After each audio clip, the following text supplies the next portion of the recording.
Pero junto com a boa notícia, aqui também acerca ponto não que a situação não que o mestre põe atenção na não. Dinante a situação de quantidade de força laboral que o mestre para um desenvolvimento de magnitude aqui. O mandatário não comentar que ajustar o tempo necessário para cumprir a demanda de 14 lunas para 20 lunas, qual acomodar a inquietude de inversionista. Também acerca também o ponto de outro hotel estilo all-inclusive, riba nos isla. O fenômeno de all-inclusive riba su mês nota desejável para uma destinação que põe su mês na nível que nós que põe na Aruba.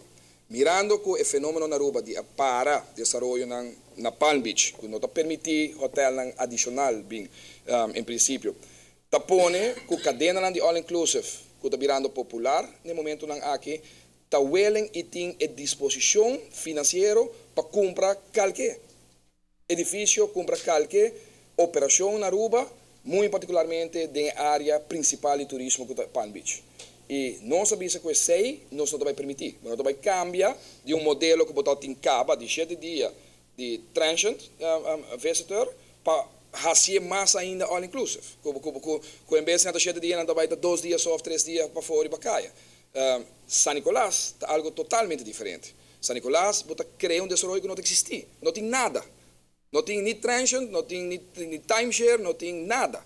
E bota criar a possibilidade de uma área que no momento aqui você desenvolver a possibilidade para poder pôr um hotel que logicamente dá muito bisabo e não está no passado está mesmo coisa projeto não está tem que está all inclusive também não vai ser duro mas nós está abrir e budget nós está querer que você criar uma facilidade para ir de nossa isla inicial.